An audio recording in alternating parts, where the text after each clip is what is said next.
Hi everybody, it's Oksana, and today we're going to be wire wrapping a grooved cabochon. The lovely Yvonne Williams from Back to Earth Creations has been working with grooved cabochons recently, and she's been actually making grooved cabochons as well. And that reminded me that I had some, and it reminded me of the days that I used to work with them a few years ago, and I think I even did a couple of tutorials with grooved cabochons back in the day, but it made me want to make another tutorial for just a basic simple wrap with a woven bail. And it's a great way to kind of just trap in a stone. So if you're not familiar, cabochons that are grooved have a little groove cut into them in the edge, and this wire is sitting in the groove. That's why it doesn't move.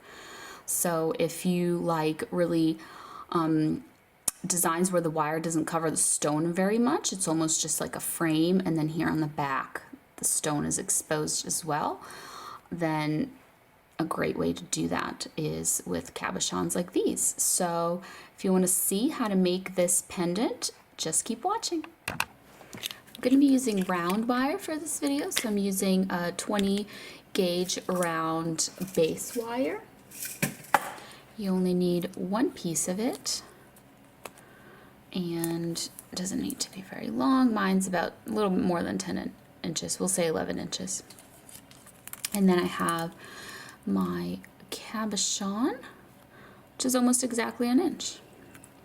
And then I'm also going to be using this thinner wire here. This is some 26 gauge. I know it's kind of worn off here, but it's 26 gauge round wire, which is going to be my thin weaving wire. And so what you want to do is take your round wire, place it in the groove of your cabochon, and bend it, almost like pull at it and bend it while kind of pushing it into the groove. So it should stay in the groove, and we're just bringing it all the way up here. So your stone should stay because the wire is inside of the groove.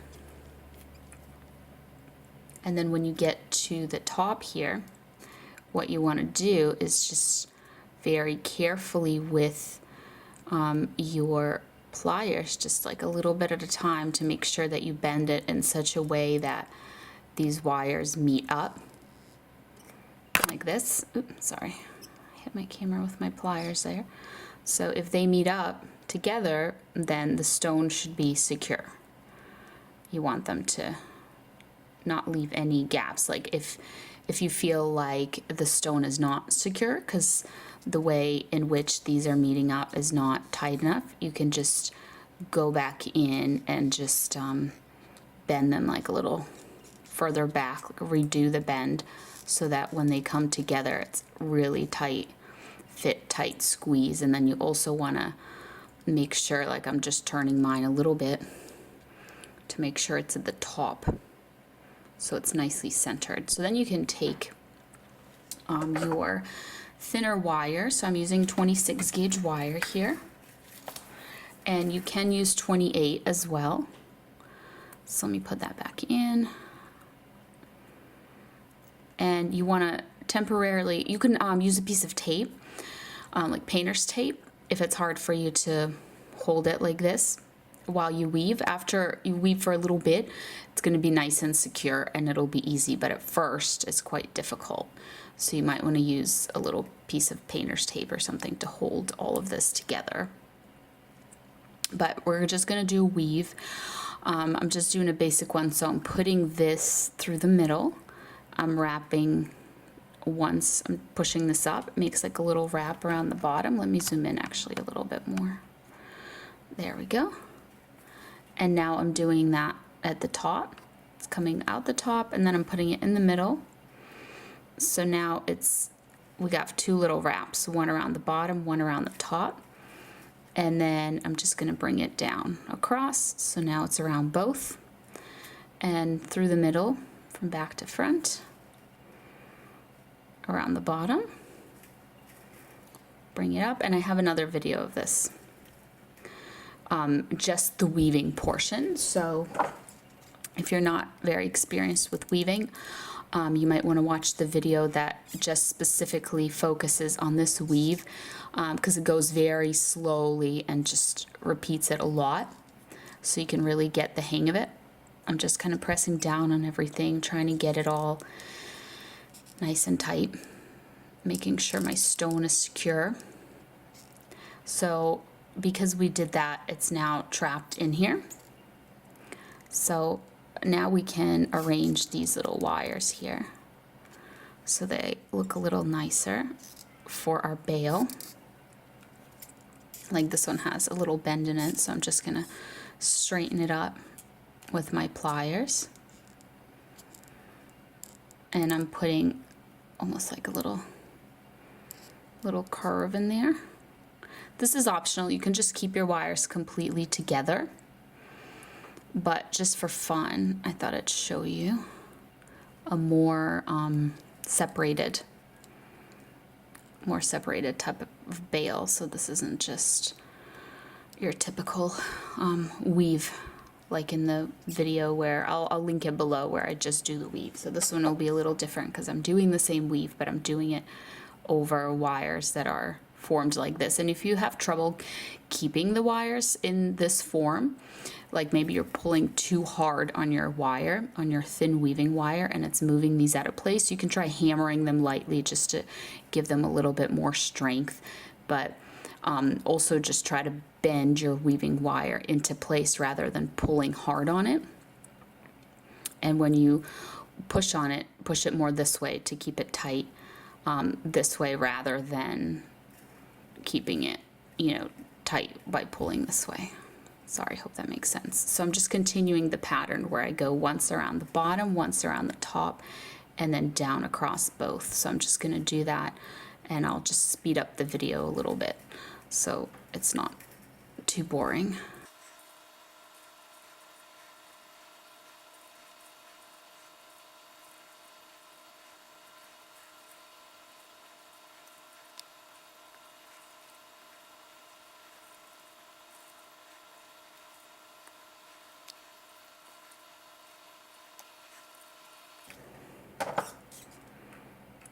All right, so once you start getting to the end, you kind of have to keep pushing these together because they really want to separate on you. The way that the wires are getting smaller, they're just sliding down. So you have to keep pushing it tight. But we're pretty much done here. Just a tiny bit more, just for stability mostly.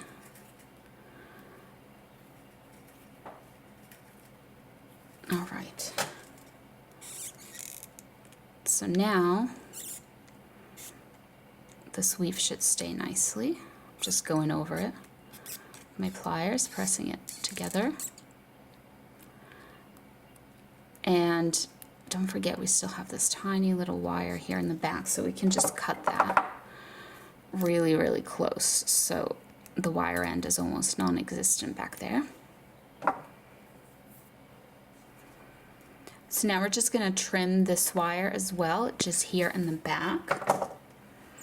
Just kind of press down that little wire end so it'll all be hidden. The wire ends will be hidden because we'll be bending this bale, and they'll be on the inside. So I'm just bending it around my round nose pliers to make this bale shape. And then here on the back, just gonna separate these wires a little bit and kind of close that bale up.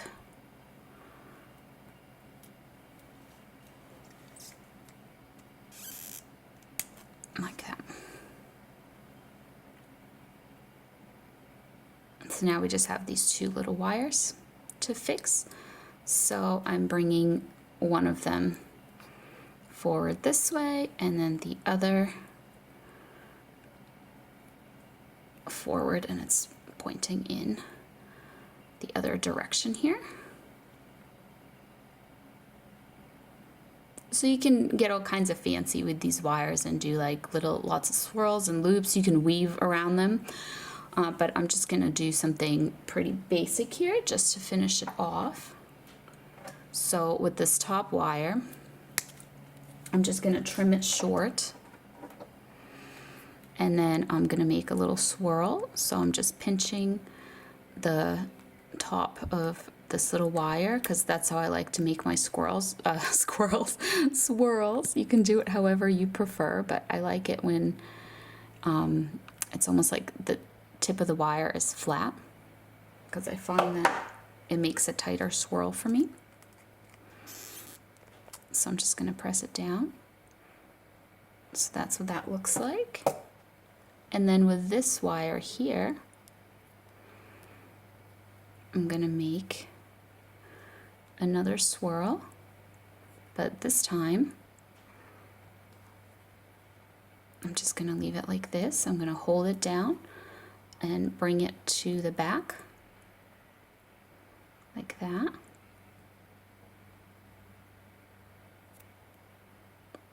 So then here on the back, I'm going to cut it pretty short. And then you can see this little gap that we have here. I don't know if you can see that very clearly, but there we go. You can kind of see it like here. So you can just wrap it around. One option is just to fold it into the bale here, and another option is to put it through this hole. So whatever's easier for you. Maybe this little gap isn't as prominent for you. It's up to you, but it'll be more hidden in the gap versus if you wrap it around this edge, because you can kind of see this edge from the front, so you might see like a wire going here.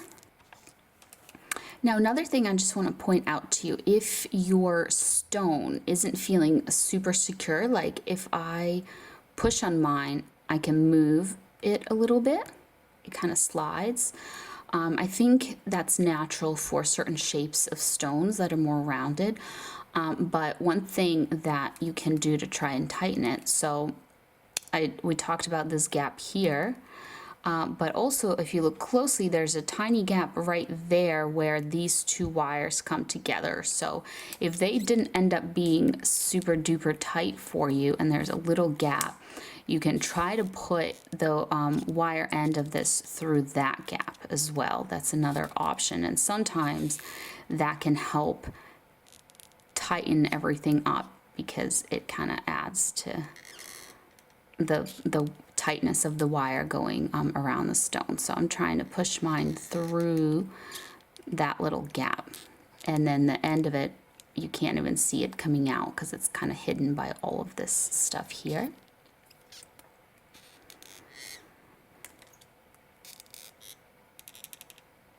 So I'm just kind of pinching that a little bit. And now you can no longer see. Before we can kind of see the little hole there, and now the wire is going into it there. And let's see, it did kind of tighten it up. Now it doesn't really move at all.